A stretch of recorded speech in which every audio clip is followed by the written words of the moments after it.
Okay. Tell me what your project was. Well, the idea was to use digital storytelling as a way of mixing together a group of international students so that they might maybe be better to know each other in a new and better way and faster way maybe by using this practice of digital storytelling.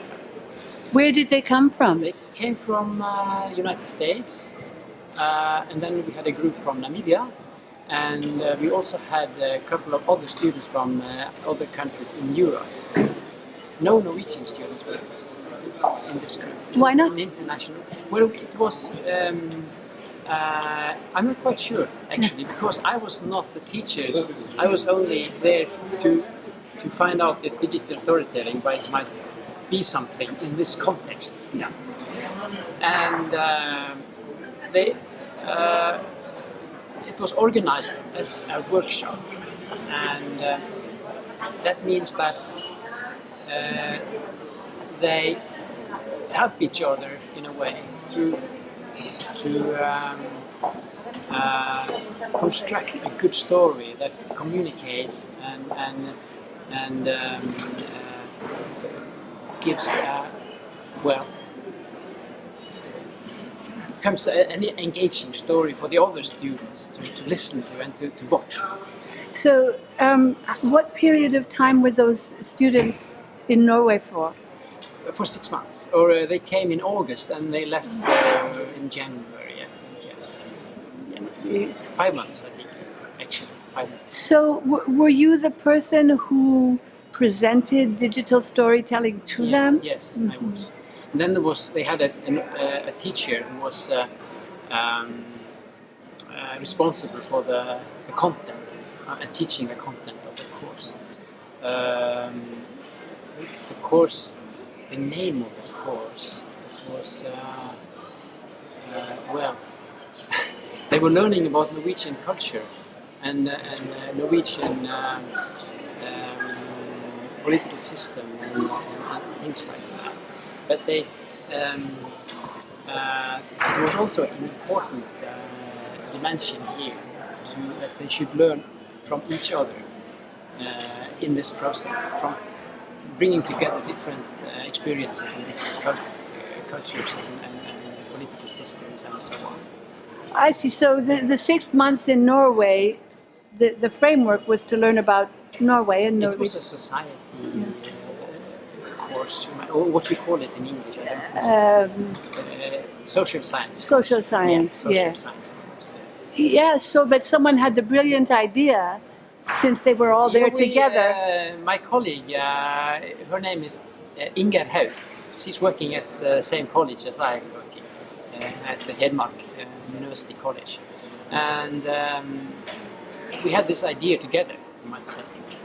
And we wanted to see if digital storytelling might bring something new into the process of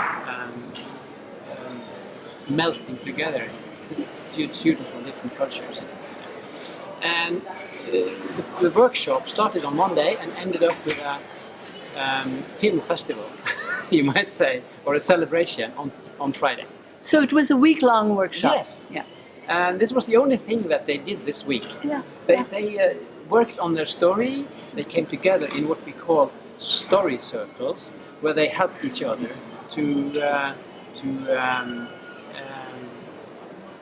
clarify, make a good story, orchestrate it in a good way, to find the right idea to present.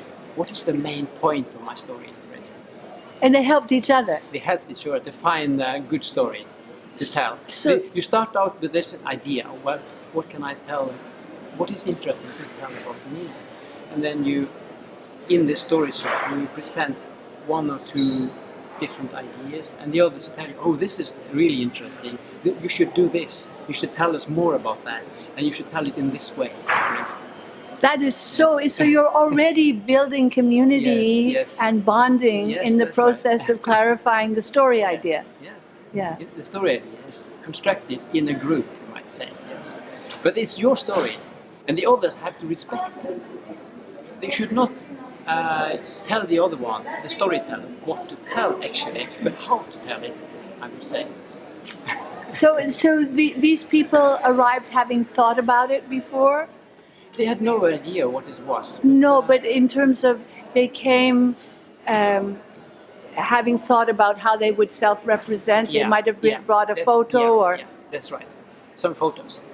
And especially one story from Namibia by a guy whose name was Martin. I don't remember his African name because it's really difficult to pronounce the African name. But his story was really amazing, and every time I show this story to people, something happens. So I use this story as a good example of digital storytelling, and you can find it on YouTube. Oh. Yes, and if you read this article that I'm talking about, we have written an article in Norwegian, and there is a link there to this story. Mm-hmm. Nice. And I've used it on several occasions as a good example of intercultural communication, because I think that the Americans told us afterwards, the American students, that